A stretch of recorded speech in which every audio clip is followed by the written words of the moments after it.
السلام علیکم listeners, welcome back to my channel. جیسے ہی بارش کی پہلی بوند زمین پر پڑی، پوری حویلی میں ہلچل سی مچ گئی۔ چارپائیاں گھسیٹ کر برآمدے میں بچھا لی گئیں اور بزرگ خواتین نے وہاں ڈیرے ڈال لیے۔ سگھڑ قسم کی لڑکیاں کچن میں مصروف ہوئیں تو کامچور لڑکیاں آم کے پیڑ کے نیچے جمع ہو گئیں۔ صحن کے وسط میں لگے ہوئے اس پیڑ پر موٹے سے رسے کا جھولا ڈالا گیا تھا۔ اب باریوں کا فیصلہ ہو رہا تھا کہ پہلے کون جھولے گا اور بعد میں کون۔ ہر لڑکی چاہتی تھی کہ پہلے وہ جھولے، مگر ابھی تک فیصلہ نہیں ہو پا رہا تھا۔ چھت پر بارش انجوائے کرتے ہوئے ولید کو یہ شور بڑا ناگوار گزر رہا تھا، لہٰذا وہ دبے پاؤں چھت سے اترا اور لڑکیوں سے چھپ کر پیڑ پر چڑھا اور جھولا کھول دیا۔ رابعہ جو جھولے پر بیٹھی ہوئی تھی، پیٹھ کے بل نیچے گری۔ اوئے اللہ! وہ کمر پر ہاتھ رکھ کر چلائی۔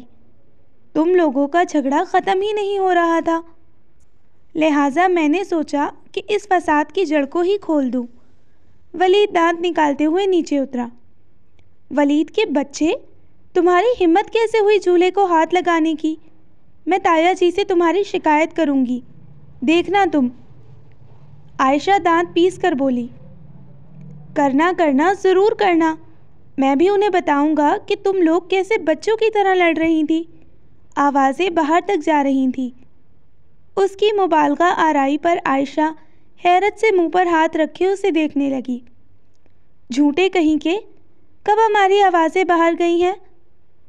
اچھا چھوڑو اس بحث کو، آؤ کوئی گیم کھیلتے ہیں۔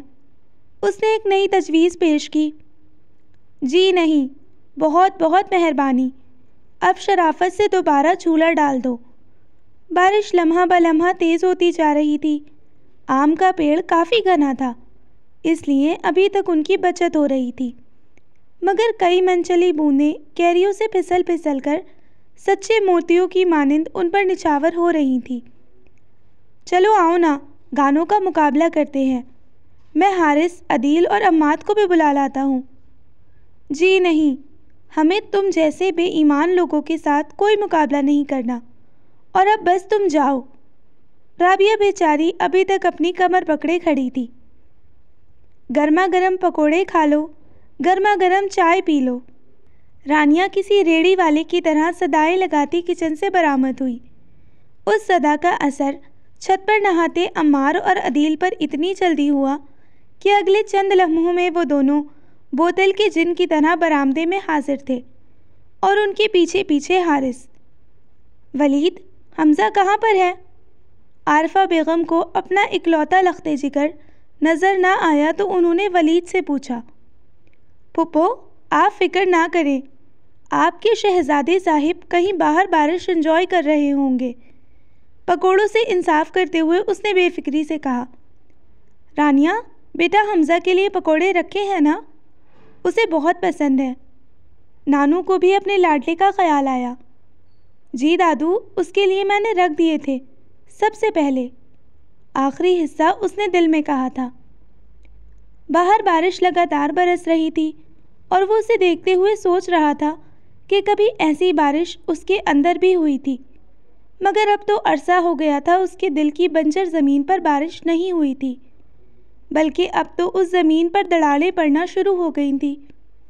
اپنے گرد کے لوگ اسے اس طرح محسوس ہو رہے تھے جیسے چلتے پھرتے مگر گونگے۔ وہ کتنی دیر سے باہر دیکھ رہا تھا، پھر اسے لگا کہ کوئی اسے بلا رہا ہے۔ اس نے بیزاری سے اندر کی طرف مڑ کر دیکھا۔ کہاں گم ہو جاتے ہو تم؟ میں کتنی دیر سے آوازیں دے رہی ہوں۔ سوزین اسے گھور رہی تھی۔ سوزین اس کے آفس کی سب سے حسین لڑکی تھی۔ آفس میں کئی لوگ اس کی ایک نگاہ کے طالب تھے، لیکن اس خوبصورت سی لڑکی کے ساتھ ایک مسئلہ تھا، وہ یہ کہ وہ اس بندے کو اپنا دل دے چکی تھی جس کا اپنا دل اس کے پاس نہیں رہا تھا۔ اوہ، آئی ایم سوری۔ ایسا کرو تم یہ رکھ جاؤ، میں خود دیکھ لوں گا۔ اس نے جلدی سے اس کے ہاتھوں سے فائلز لے لی۔ اپنی سیٹ پر واپس آ کر اس نے دوبارہ اسے دیکھا جو اب اپنے کام میں مصروف ہو گیا تھا۔ شکل و صورت اچھی ہو تو اس کا یہ مطلب تو نہیں ہوتا کہ انسان دوسروں کو حقیر سمجھنا شروع کر دے۔ پتہ نہیں دل نام کی کوئی چیز اس شخص کے پاس ہے بھی یا نہیں، اس نے جل کر سوچا۔ چند سجنا وے نیڑے نیڑے ہو، ڈھول جانیاں وے نیڑے نیڑے ہو۔ حمزہ صاحب صحن کے عین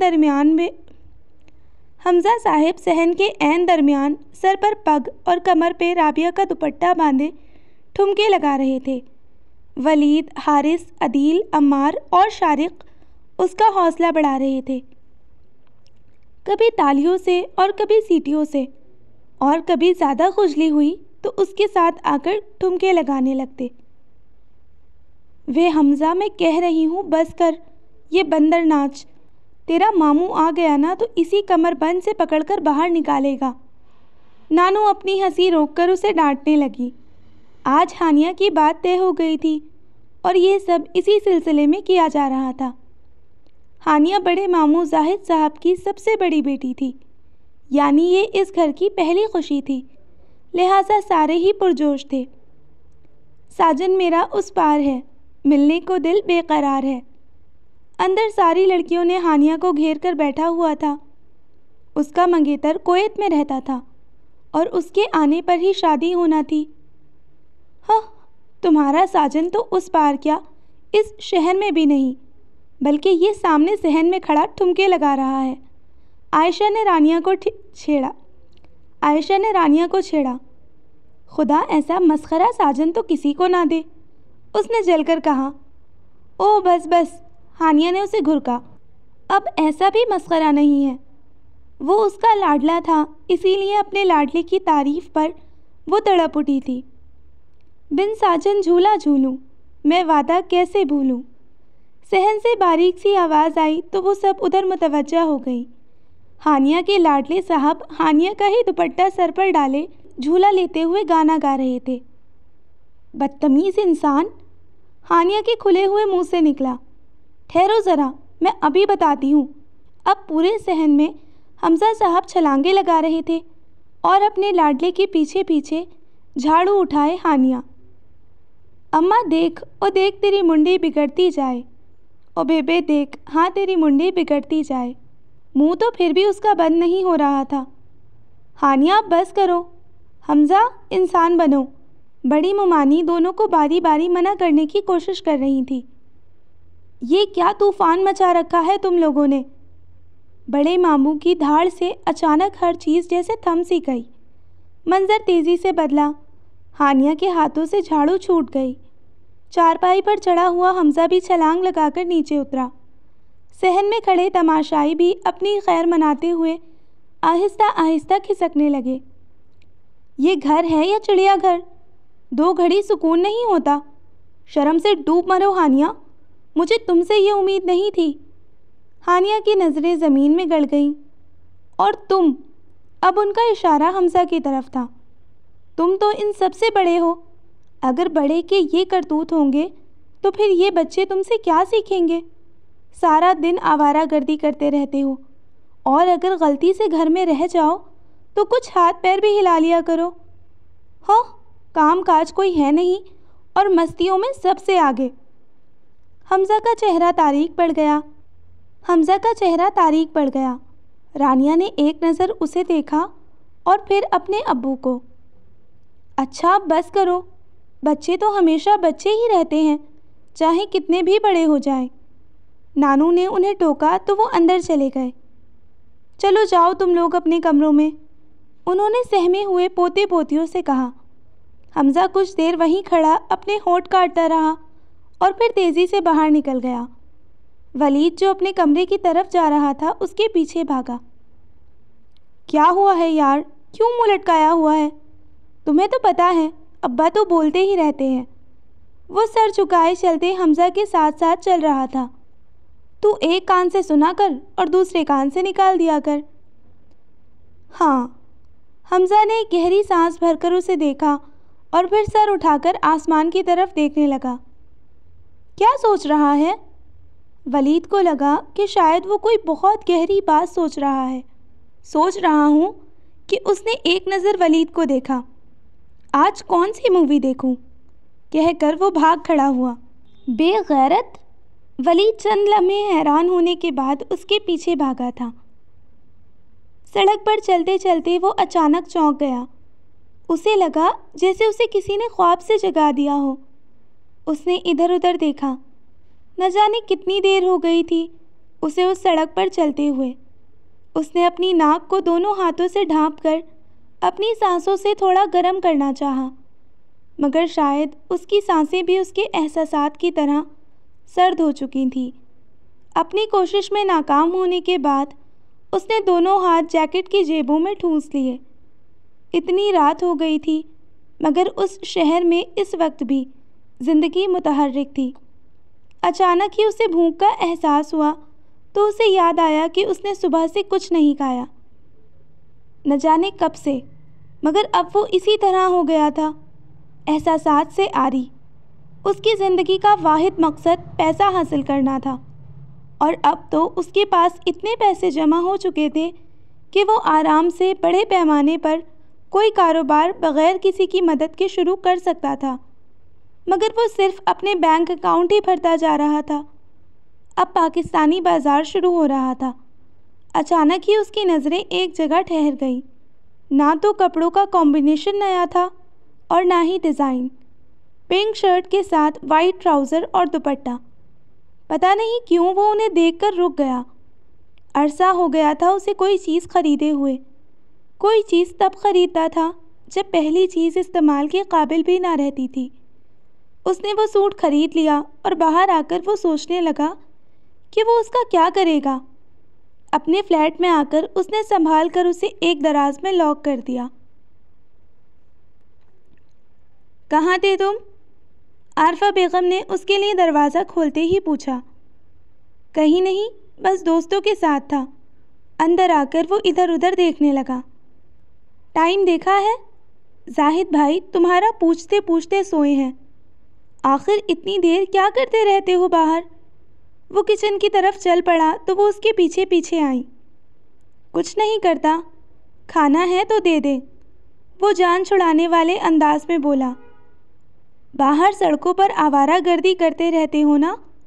انہوں نے کھانا گرم کرتے ہوئے مڑ کر اسے دیکھا۔ نہیں، اس نے نظریں چرائیں۔ اب پھپھو سے بھی جھوٹ بولو گے؟ رانیہ دروازے کے پاس کھڑی کہہ رہی تھی۔ میں وہ مووی دیکھنے گیا تھا۔ وہ گڑبڑا گیا۔ تم ابھی تک کیوں جاگ رہی ہو؟ اس نے رانیہ کے چہرے پر نظریں جما کر پوچھا۔ اس کے لہجے میں چھپی شرارت وہ محسوس کر چکی تھی۔ میں؟ اس نے ایک نظر عارفہ بیگم کی پشت پر ڈالی اور پھر بولی، میں کیا؟ سبھی جاگ رہے ہیں۔ آخر گھر کا انوکھا لاڈلا ناراض ہو کر گیا تھا تو بھلا کوئی کیسے سو سکتا تھا؟ اپنی بات مکمل کر کے اس نے اسے منہ چڑھایا۔ اچھا، تو باقی سب بھی جاگ رہے ہیں؟ اس نے ایک اور سوال داغا۔ اس کے لب مسکرائے تھے۔ ہاں نہیں، وہ گڑبڑائی۔ وہ میں، ہانیہ آپی اور دادو ہی جاگ رہے تھے، اس نے نظریں چرا کر جواب دیا۔ اتنے میں عارفہ بیگم نے کھانا گرم کر کے اس کے سامنے رکھ دیا۔ امی پلیز ایک کپ چائے بھی بنا دیں۔ پھپھو آپ رہنے دیں، میں بناتی ہوں۔ رانیہ نے چائے کا پانی چولہے پر چڑھایا۔ اچھا بیٹا، پھر میں امی کے کمرے میں جا رہی ہوں، تم برتن وغیرہ بھی سمیٹ دینا۔ وہ باہر نکل گئیں۔ تم اس طرح کیوں کرتے ہو؟ پانی میں چینی پتی ڈالتے ہوئے اس نے پوچھا۔ کس طرح؟ وہ کھانے پر جھکے جھکے پوچھنے لگا۔ یہی، ابا کو کیوں تنگ کرتے ہو؟ پھپھو کو الگ پریشان کر رکھا ہے تم نے۔ آخر تم ابا کی بات مان کیوں نہیں لیتے؟ ان کے ساتھ مل کر۔ اس نے بیچ میں ہی رانیہ کی بات کاٹ دی۔ اور میری سمجھ میں نہیں آتا کہ اگر انہوں نے مجھ سے ہی کام کروانا تھا تو پھر مجھے پڑھایا کیوں؟ یہ کام تو میں معمولی سا پڑھ کر بھی کر سکتا تھا۔ میں 1000 دفعہ انہیں کہہ چکا ہوں کہ مجھے فیکٹری کے کام سے نفرت ہے، اور پھر فیکٹری کا کام سنبھالنے کے لیے ان کے ساتھ اور لوگ بھی تو ہیں، واحد ماموں، زاہد ماموں، اور شام کو ولید بھی آفس کا چکر لگا آتا ہے۔ پھر انہیں کیا پرابلم ہے؟ تو پھر تم کوئی ڈھنگ کا کام کیوں نہیں کرتے؟ جب میری مرضی کی جاب ملے گی تو کر لوں گا۔ کر لوں گا، اس نے اسی کے انداز میں کہا۔ جیسے تمہیں ٹرے میں سجا کر پیش کریں گے نا، ڈھونڈو گے تبھی تو ملے گی۔ اس نے زور سے کپ ٹیبل پر پٹخا۔ بائی دا وے، تمہیں میرے کام کرنے نہ کرنے سے کیا تکلیف ہے؟ کھانا تو وہ ختم کر چکا تھا، اس لیے اطمینان سے کرسی کی پشت سے ٹیک لگا کر بیٹھ گیا۔ مجھے کیا تکلیف ہونی ہے؟ اس نے برتن اٹھا کر سنک میں پٹخے۔ میری طرف سے جاؤ جہنم میں۔ منہ موڑ کر وہ برتن دھونے لگی۔ اچھا، اگر سچ مچ یہاں سے چلا گیا تو تم لوگوں کی تو آدھی پریشانیاں سمجھو ختم ہو جائیں گی۔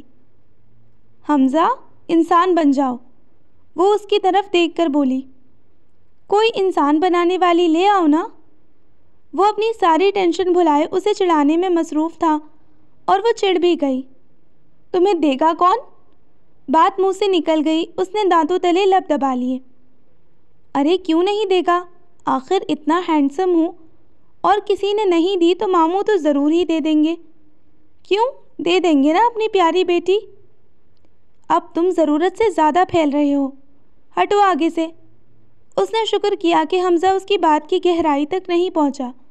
اسے سامنے سے ہٹا کر وہ تیزی سے اپنے کمرے میں چلی گئی اور وہ سپاٹ چہرے کے ساتھ وہیں کھڑے ہو کر سوچنے لگا، واقعی مجھ جیسے کنگلے کو کون دے گا اپنی بیٹی، جس کے پاس نہ زمین اپنی ہے نہ آسمان۔ لیکن رانیہ تو میری زندگی کی پہلی اور آخری خوشی ہے، اگر یہ بھی مجھ سے چھن گئی تو میں کیسے زندہ رہوں گا۔ عارفہ بیگم 3 بھائیوں کی اکلوتی بہن تھی۔ اماں ابا کی لاڈلی تھی تو بھائیوں کی بھی ان میں جان بستی تھی، مگر ان کے نصیب اچھے نہیں تھے۔ شادی کے 2.5 سال بعد ہی حسین احمد ایک حادثے کا شکار ہو کر فوت ہو گئے۔ وہ اپنی ماں کا واحد سہارا تھے۔ ان کے والد تو پہلے ہی وفات پا چکے تھے۔ اس وقت حمزہ 1.5 سال کا تھا۔ جب باپ کی وفات کے 3 مہینے بعد دادی بھی چل بسی، عارفہ بیگم ایک دفعہ پھر اپنے ماں باپ کی دہلیز پر آ بیٹھی۔ بھائیوں نے دوسری شادی پر مجبور کیا، مگر وہ نہیں مانی اور تندھی سے حمزہ کی پرورش میں مگن ہو گئی۔ حمزہ شروع سے ہی بہت حساس بچہ تھا۔ چھوٹی چھوٹی باتیں وہ نوٹ کرتا رہتا اور پھر اپنی اماں سے پوچھتا۔ عارفہ اسے بتاتی کہ اس کے پاپا اللہ میاں کے پاس چلے گئے ہیں، اس لیے وہ گھر میں اکیلے تو نہیں رہ سکتے، تو ماموں انہیں اپنے گھر لے آئے ہیں۔ ایک دفعہ اسکول میں اس کے دوست نے، جس کے والد حیات نہیں تھے اور وہ بھی اپنے ماموں کے گھر رہتا تھا، اس نے بتایا کہ اس کی ممانیاں کس کس طرح اسے اور اس کی امی کو اور اس کی بہنوں کو تنگ کرتی ہیں، انہیں اپنا بچا ہوا کھانا دیتی ہیں اور ماموں سے اس کی جھوٹی شکایتیں لگوا کر اسے مار پڑواتی ہیں۔ پھر اس نے حمزہ سے پوچھا کہ کیا تمہاری ممانیاں بھی ایسی ہی ہیں؟ مگر حمزہ نے بڑے اعتماد سے نفی میں سر ہلا دیا، اور اتفاق سے اس کا اعتماد اسی دن ظہور پذیر ہونے والے واقعے سے کرچی کرچی ہو گیا۔ اس دن وہ گھر گیا تو عارفہ بیگم چپکے چپکے رو رہی تھی۔ وہ کافی دیر انہیں دیکھتا رہا اور پھر جب بڑی ممانی کے آنے پر عارفہ بیگم نے تیزی سے آنسو صاف کیے تو وہ ٹھٹک سا گیا۔ اس دن اس کے نانا کی پہلی برسی تھی اور اپنے والد کی یاد میں عارفہ بیگم کی آنکھیں بھیگ گئی تھیں اور وہ سمجھ رہا تھا کہ شاید ممانی نے انہیں کچھ کہا ہے۔ کھانے کے لیے وہ کچن میں گیا تو سب کچھ ابھی تیاری کے ابتدائی مراحل میں تھا۔ پھر اس نے دیکھا کہ ممانی اس کے لیے رات کا بچا ہوا پلاؤ گرم کر رہی ہیں۔ وہ بغیر کھانا کھائے ہی اٹھ گیا۔ اس کے دماغ میں ابھی تک اپنے دوست کی باتیں تازہ تھیں۔ اسی دن سے اس نے ماموں اور ممانیوں کے رویوں کو منفی انداز سے دیکھنا شروع کر دیا۔ حساس ہونے کے ساتھ ساتھ وہ ضدی اور انتہا پسند بھی تھا، اور اسی بات کی شکایت عارفہ بیگم نے زاہد صاحب سے لگائی تو انہوں نے اس کی اچھی طرح سے کلاس لی اور پھر ہلکی پھلکی سزا بھی دے ڈالی۔ پھر زاہد ماموں کی ہر بات کی نفی کرنا جیسے اس پر فرض ہو گیا، لیکن اب رانیہ کی وجہ سے وہ ان کی بات پر تھوڑے بہت کان دھرتا تھا، مگر کرتا ہمیشہ اپنی مرضی کی۔ پڑھائی میں وہ ہمیشہ سے اچھا تھا، اور کچھ عارفہ بیگم کی اس پر کی ہوئی محنت تھی کہ وہ ہر کلاس میں پوزیشن لیتا۔ MBA میں بھی اس نے ریکارڈ برقرار رکھا۔ اب وہ فارغ تھا اور صرف اپنا وقت ضائع کر رہا تھا۔ یہ نہیں تھا کہ اس کے پاس جاب آفرز نہیں تھی، لیکن کبھی کام اسے پسند نہیں آتا اور کبھی ماحول، اور کبھی اس کا موڈ نہیں ہوتا، لہٰذا کچھ ہی دن بعد وہ ہر جاب کو لات مار کر گھر پر بیٹھ جاتا اور پھر زاہد صاحب سے ڈانٹ سنتا۔ آج وہ بڑے عرصے بعد اتوار کے دن گھر سے نکلا تھا۔ اس کا رخ اپنے ایک بہت قریبی دوست کے گھر کی طرف تھا جو اسی کی طرح اکیلا رہتا تھا۔ تجھ کو بھول کر زندہ رہنا، تیری جدائی کا دکھ سہنا، مشکل ہے، بڑا مشکل ہے۔ وہ دونوں اس وقت کوکنگ کر رہے تھے۔ لاؤنج میں راہیل کا میوزک سسٹم آن تھا۔ اس گانے کو سن کر اس کے ہاتھ تھم گئے۔ کیا ہوا؟ راہیل نے اس کا اچانک چونکنا اور ہاتھوں کا رکنا محسوس کیا۔ کچھ نہیں، وہ پھر سے پین کی طرف متوجہ ہوا۔ ہاں تو کچھ کہہ رہے تھے تم؟ میں کہہ رہا تھا کہ پاکستان سے امی کا فون آیا تھا، کہہ رہی تھی کہ موسیٰ نے ایک دانت نکال لیا ہے اور اب تو تھوڑا تھوڑا چلنے لگا ہے۔ بیٹے کے بارے میں بات کرتے ہوئے اس کے چہرے پر ایک بہت ہی خوبصورت سی مسکراہٹ تھی۔ یار اب تو سب کو بلوا ہی لوں گا یہاں پر، بہت رہ لیا اکیلا۔ مجھے تو لگتا ہے جب وہ پہلی دفعہ بابا بولے گا تب بھی میں وہاں نہیں ہوں گا۔ اس کے لہجے میں حسرت تھی۔ وہ کتنی ہی دیر بے تاثر نظروں سے راہیل کو دیکھتا رہا۔ اور کچھ کہا آنٹی نے؟ اس کے سوال کے اندر بھی ایک سوال چھپا ہوا تھا جو راہیل نے فوراً بھانپ لیا۔ ہاں بتا رہی تھی کہ وہاں سب خیریت ہے۔ اس کا سارا زور وہاں پر تھا۔ ہاں اب تو خیریت ہی ہونی ہے۔ اس کے چہرے پر ایک سایہ سا لہرا گیا۔ راہیل اور بھی کچھ کہہ رہا تھا مگر وہ وہاں نہیں تھا۔ تم کوئی فیصلہ کیوں نہیں کر لیتے یار؟ وہ اور رانیہ سیڑھیوں پر بیٹھے ہوئے تھے۔ کیسا فیصلہ؟ مونگ پھلی کھاتے ہوئے اس نے بڑی مشکل سے اپنی مسکراہٹ روکی۔ اس وقت اس سے لڑتی جھگڑتی، اس کے لیے پریشان ہوتی اور اسے سمجھاتی رانیہ اسے بہت اپنی اپنی سی لگی۔ کیا مطلب ہے تمہارا؟ میں اتنی دیر سے بکواس کر رہی ہوں۔ حمزہ خدا کے لیے سیریس ہو جاؤ۔ آخر میں اس نے ہاتھ ہی جوڑ دیے۔ دیکھو اظہار وغیرہ تو مجھ سے کرنا نہیں آتا مگر میں تمہارے لیے سیریس ہی ہوں۔ وہ کچھ دیر تو اپنی بات سے لفظ سیریس اور اظہار کا تعلق سوچتی رہی، پھر جیسے ہی مطلب سمجھ آیا وہ اس پر چلانے لگی۔ تم بہت ہی بدتمیز اور بہت ہی فضول انسان ہو، تم ہمدردی کے قابل ہی نہیں ہو۔ وہ اس سے ہمدردی قطعاً نہیں کر رہی تھی، یہ حمزہ کو معلوم تھا۔ وہ جانے لگی تو اس نے مزے سے سیڑھیوں پر اپنے پاؤں پھیلا دیے۔ سوری یار، اب نہیں کروں گا تنگ۔ اس نے کان پکڑ لیے۔ وہ غصے سے اسے دیکھتے ہوئے وہیں بیٹھ گئی۔ دیکھو وہ پھر سے شروع ہو گئی۔ اگر تمہیں جاب کرنی ہے تو سنجیدگی سے کرو، ورنہ تھوڑی دیر کے لیے ہی فیکٹری چلے جایا کرو۔ ولید بھی تو تقریباً تمہارے جتنا ہی ہے، اس نے بھی تو فیکٹری جانا شروع کر دیا ہے۔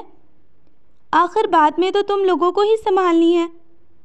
وہ فیکٹری ولید کے باپ کی ہے، اس لیے وہ جاتا ہے۔ تو تمہارے بھی تو ماموں کی ہے، اس سے کیا فرق پڑتا ہے؟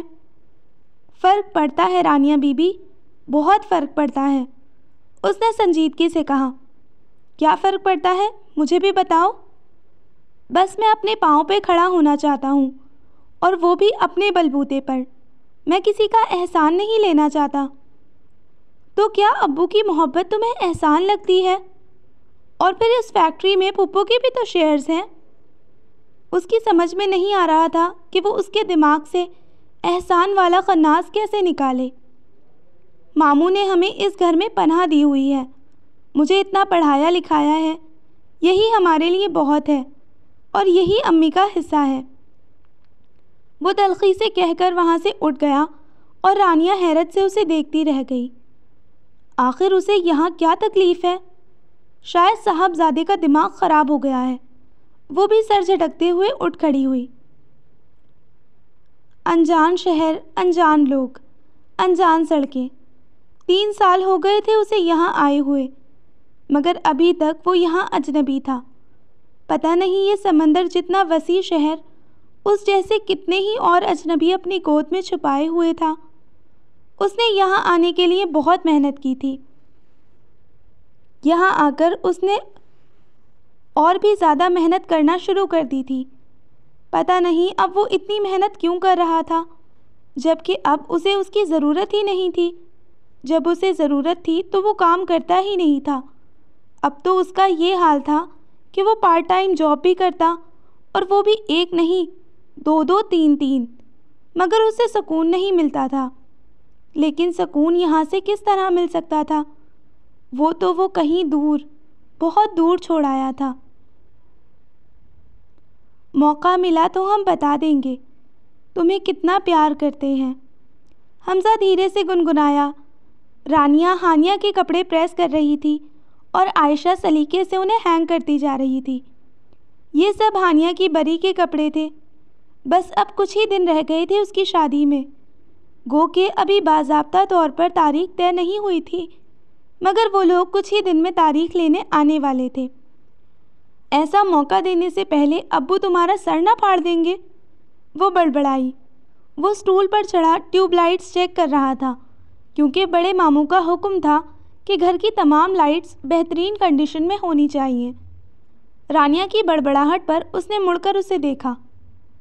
او بھائی، کیا بڑبڑا رہی ہو؟ اونچا بولو. وہ اس کی طرف جھکا اور اسٹول بیچارہ سارا وزن ایک سائڈ پر پڑنے کی وجہ سے پھسل گیا. آہ! حمزہ صاحب چاروں شانے چت رانیہ کے قدموں میں پڑے تھے. ہائے، کیا ہوا؟ عائشہ اس کی طرف لپکی. کتنی دفعہ سمجھایا ہے کہ یہ فضول حرکتیں چھوڑ دو، مگر تم پتہ نہیں کس مٹی کے بنے ہو. بہت خوشی ملتی ہے نا تمہیں یہ سب کر کے؟ آخر میں اس کے لہجے کے ساتھ ساتھ آنکھوں میں بھی نمی آ گئی. رانیہ بس کرو، ایک تو بیچارہ گرا ہے اور اوپر سے تم. عائشہ نے اسے ڈانٹ کر پیچھے کیا. کہیں لگی تو نہیں؟ اس نے حمزہ سے پوچھا، جو ابھی تک نیچے لیٹا ہوا تھا. اف میرا سر! اس نے سر پکڑا تو ان دونوں کی آنکھوں میں تشویش در آئی. کیا ہوا؟ سر پر لگی ہے؟ رانیہ نے فکر مندی سے پوچھا. ہائے میرا پاؤں! وہ پاؤں ٹیڑھا کر کے کراہا. پاؤں میں موچ آ گئی ہے؟ اف میں کیا کروں، میرے سر میں بہت سخت درد نہیں ہو رہا. ہائے میرے پاؤں میں موچ بھی نہیں آئی. وہ بین کرنے والے انداز میں بولا تو وہ دونوں حیرت سے اسے دیکھنے لگی. اس نے ایک نظر رانیہ پر ڈالی جس کی آنکھوں میں ابھی بھی ننھے ننھے آنسو چمک رہے تھے. اس کے چہرے پر مسکراہٹ پھیل گئی. بس کرو، کہیں نہیں لگی، مذاق کر رہا تھا. وہ اٹھا، اسٹول سیدھا کیا اور دوبارہ اس پر چڑھ گیا. اب اس کے لبوں پر ایک نیا گانا تھا. مجھے رات دن بس مجھے چاہتی ہو، کہو نہ کہو مجھ کو سب کچھ پتہ ہے. تم کبھی نہیں سدھر سکتے. وہ کپڑے پھینک کر باہر نکل گئی. یار، پتہ ہے موسیٰ نے چلنا شروع کر دیا ہے. آج راحیل اس کے فلیٹ پر آیا تھا. اچھا، مبارک ہو. کیا مبارک ہو؟ میں سوچ رہا ہوں کہ واپس چلا جاؤں. یار، یہ لمحے زندگی میں بار بار تو نہیں آتے. کتنا خوبصورت منظر ہوگا وہ جب اس نے پہلا قدم اٹھایا ہوگا اور دوسرا قدم اٹھانے کی کوشش میں قدرے ہچکچایا ہوگا. شازیہ اسے تھامنے کے لیے آگے بڑھی ہوگی. وہ شاید تصور کی آنکھ سے یہ سب دیکھ رہا تھا. کبھی کبھی میں سوچتا ہوں کہ ہم اتنی محنت اور مشقت جو یہاں کرتے ہیں، اگر وہی اپنے ملک میں کریں تو ہمارا ملک کہاں سے کہاں پہنچ جائے. مگر ہم ہیں کہ ڈالرز اور پاؤنڈز کے لالچ میں یہاں بھاگے آتے ہیں اور غیروں کی چاکری کرتے ہیں. پتہ ہے، کبھی کبھی مجھے لگتا ہے ہم صرف جسمانی طور پر آزاد ہوئے ہیں، ذہنی طور پر ہم ابھی بھی غلام ہیں. وہ محسوس کر رہا تھا کہ راحیل کے لہجے میں تلخی روز بروز بڑھتی جا رہی تھی. مگر یار، یہاں پیسہ بھی تو بہت ہے. پیسہ؟ اپنوں کے پیار سے دور، کتنے ہی خوبصورت لمحوں سے محروم ہو کر ہم یہ پیسہ حاصل کرتے ہیں. اچھا ایک بات بتاؤ، پیسے سے کیا محبت خریدی جا سکتی ہے؟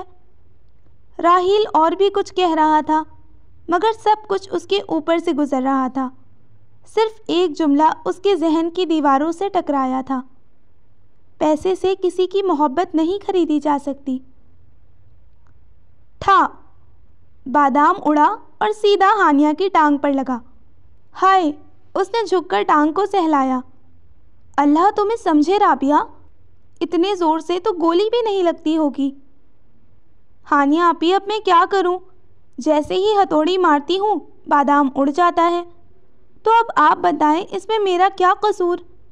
رابعہ صاحبہ تو پہلے ہی عاجز آئی ہوئی تھی، اب اس نے ایک ہاتھ سے بادام گھیرا اور دوسرے ہاتھ سے ہتھوڑی بادام پر ماری۔ ٹھاک کی آواز تو رابعہ کی چیخ میں ہی دب گئی۔ بیچاری نے بادام کی جگہ اپنے انگوٹھے کو نشانہ بنا لیا تھا۔ اب وہ انگوٹھا منہ میں ڈالے پورے کچن میں ناچ رہی تھی۔ اب بس کرو، پہلے ہی دیر ہو رہی ہے اور تمہارا ناچ ختم ہونے میں نہیں آ رہا۔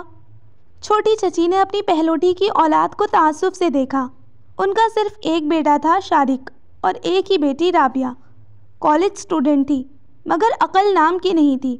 اس کے برعکس رانیہ اور عائشہ بھی اس کی ہم عمر تھی مگر بہت ذمہ دار اور سلیقہ مند۔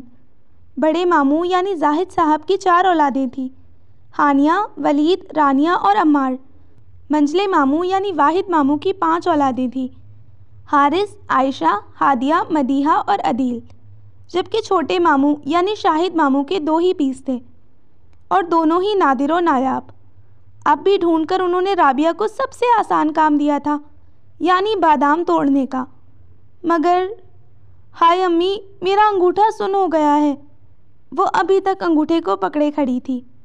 آج ہانیہ کے سسرال والے باضابطہ طور پر تاریخ لینے آ رہے تھے اور رات کا کھانا بھی انہیں یہیں کھانا تھا، اس لیے سبھی مصروف تھے بما ہانیہ۔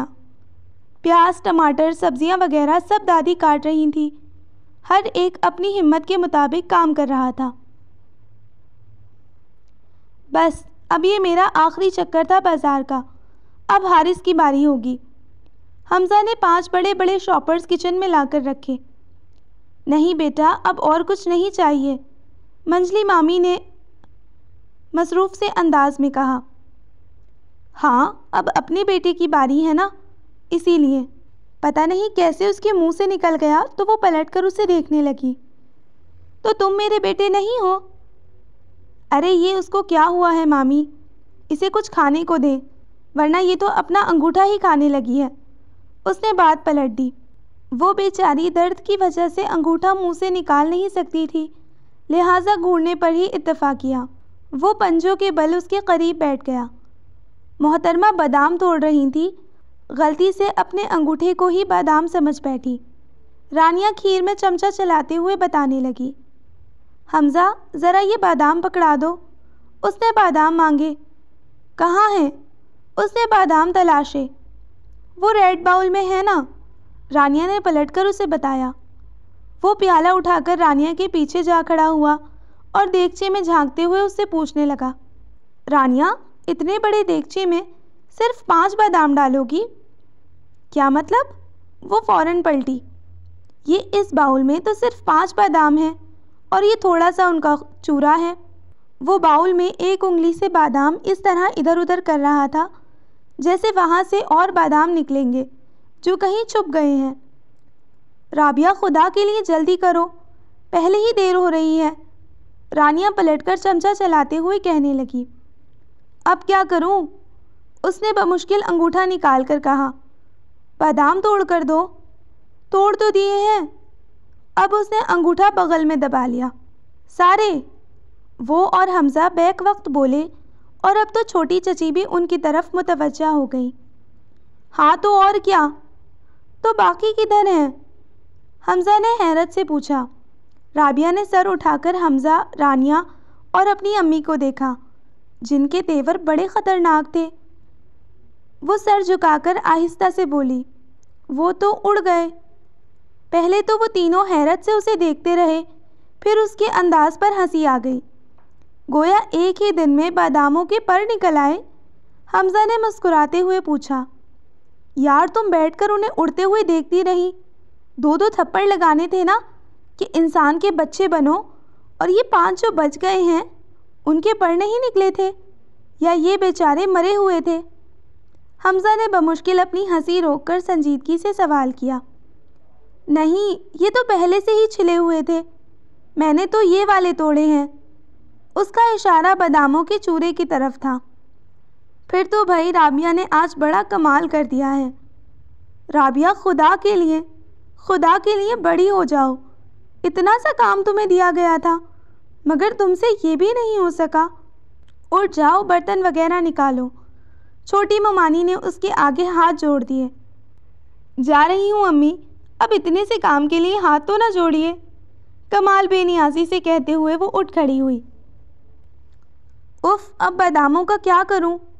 رانیہ کچن کے کونے خدروں سے مفرور بادام گرفتار کر رہی تھی۔ چاچی آپ یہ کھیر دیکھیں، میں بادام توڑ لوں۔ وہ بادام لے کر نیچے بیٹھ گئی۔ لاؤ میں تمہاری مدد کرتا ہوں۔ وہ بھی نیچے رانیہ کے سامنے بیٹھ گیا۔ تم جاؤ، میں کر لوں گی، وہ آہستگی سے بولی۔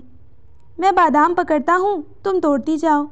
اس نے ہتھوڑی ماری اور حمزہ نے سی کی آواز نکالتے ہوئے انگوٹھا منہ میں ڈالنا چاہا مگر اس سے پہلے ہی رانیہ نے اس کا ہاتھ اپنے ہاتھوں میں لیا۔ I am so sorry Hamza, I am very sorry, وہ اس کے انگوٹھے کو اپنے ہاتھ کی گرمائش دیتے ہوئے کہہ رہی تھی۔ اٹس اوکے رانیہ، اس نے آہستہ سے اپنا ہاتھ کھینچ لیا۔ میں تو بس دیکھنا چاہ رہا تھا کہ اگر مجھے سچ مچ لگ جاتا تو تم کیا کرتی، وہ اپنی مسکراہٹ کو دباتے ہوئے کہہ رہا تھا۔ رانیہ پہلے تو آنکھیں پھاڑ کر اسے دیکھتی رہی، پھر ہتھوڑی اٹھا کر اس کے پاؤں پر دے ماری۔ ہائے اللہ، اف، وہ اٹھ کر ایک ٹانگ پر ناچنے لگا۔ کیا ہوا حمزہ؟ ہانیہ اور دونوں ممانیاں اسے دیکھنے لگی مگر وہ کچھ بولنے کی پوزیشن میں کہاں تھا۔ کچھ نہیں، اسے سچ مچ ہتھوڑی لگ گئی تھی۔ وہ مزے سے بولی، لڑکی تم بہت ظالم ہو۔ وہ لنگڑا لنگڑا کر چلتے ہوئے باہر جانے لگا۔ یہ لو، یہ لگا لو۔ تھوڑی دیر بعد وہ کریم لے کر آئی تھی۔ یہ کیا ہے؟ وہ اٹھ کر بیٹھ گیا۔ پاؤں پر لگا لینا۔ وہ دیکھ رہی تھی کہ شام سے وہ لنگڑا کر چل رہا تھا اور چہرے پر بھی تکلیف کے آثار تھے۔ خیال آ گیا، وہ بالکل بچوں کی طرح منہ پھلا کر بولا تو اسے ہنسی آ گئی۔ مگر تمہیں ابھی تک نہیں آیا؟ ذرا جو کسی کی پرواہ ہو، بس اپنے ہی ہنسی مذاق میں لگے رہتے ہو۔ وہ روٹھی روٹھی کتنی اچھی لگ رہی تھی، کوئی اس کے دل سے پوچھتا۔ کس کی پرواہ؟ اس نے بات پکڑی۔ کسی کی بھی نہیں۔ اچھا اٹھو، یہ کریم لگاؤ۔ وہ حمزہ کے ہاتھ میں پکڑا کر خود وہیں صوفے پر بیٹھ گئی۔ تھوڑی دیر بعد لگا لوں گا۔ حمزہ نے ٹالنا چاہا اور چادر ذرا اور پھیلا کر ٹانگوں پر لے لی۔ میں تمہیں کہہ رہی ہوں، ابھی لگاؤ۔ وہ پھر کھڑی ہو گئی اور چادر کھینچ کر اس کی ٹانگوں سے اتاری۔ آہ! نچلے ہونٹ کو دانتوں تلے دبا کر حمزہ نے تکلیف کو ضبط کیا۔ حمزہ یہ؟ وہ پھٹی پھٹی آنکھوں سے کبھی حمزہ کے پاؤں اور کبھی حمزہ کو دیکھتی۔ حیران کیوں ہو رہی ہو؟ تمہارا ہی تحفہ ہے، وہ طنزیہ لہجے میں بولا مگر پھر فوراً ہی بوکھلا گیا۔ رانیہ صاحبہ رونے دھونے کا سیشن شروع کر چکی تھی۔ اف! وہ سر پکڑ کر بیٹھ گیا۔ ایک تو تمہارے آنسو، اوہو اب چپ بھی کر جاؤ۔ وہ بے بس سا بیٹھا اسے روتے دیکھ رہا تھا۔ آئی سویئر حمزہ، میں نے جان بوجھ کر اتنی زور سے نہیں مارا تھا، مجھے معاف کر دو پلیز، آئی ایم سوری۔ پہلے خود ہی مارتی ہو اور پھر خود ہی۔ وہ بڑی مشکل سے پاؤں بیڈ سے نیچے کر کے بیٹھا۔ پلیز اب یہ رونا دھونا بند کر دو۔ کیونکہ وہ رونا بھول کر اس کی طرف دیکھنے لگی۔ کیونکہ روتے ہوئے تم بالکل چڑیل لگتی ہو۔ اس کا رونا بند کروانے کے لیے ضروری تھا کہ وہ اسے چڑھائے اور حسب معمول وہ چڑھ بھی گئی۔ تم بہت ہی ڈھیٹ ہو حمزہ۔ وہ اٹھ کر چل دی۔ اوہو، پھر ناراض ہو گئی، میں تو مذاق کر رہا تھا۔ اس کی بات سن کر وہ پلٹ آئی اور کچھ دیر اسے خاموشی سے دیکھتے رہنے کے بعد بولی، حمزہ تم جو ہر وقت ہر کسی سے مذاق کرتے رہتے ہو، یہ سوچے بغیر کہ اگلے بندے پر کیا بیت رہی ہے۔ فرض کرو اگر کبھی تمہارے ساتھ ایسا ہو، کسی نے تمہارے جذبات کی پرواہ کیے بغیر تم سے کوئی مذاق کیا تو پھر تم کیا کرو گے؟ وہ جو سنجیدگی سے اس کی بات سن رہا تھا یکدم قہقہہ لگا کر ہنس پڑا۔ چلو بھائی، میں بھی سوچ رہا تھا کہ نہ جانے رانیہ بھی کون سا فلسفہ بولنے والی ہیں، مگر وہ کریم کھول کر اپنے پاؤں پر مساج کر رہا تھا۔ وہ باہر جانے لگی تو وہ پیچھے سے بولا،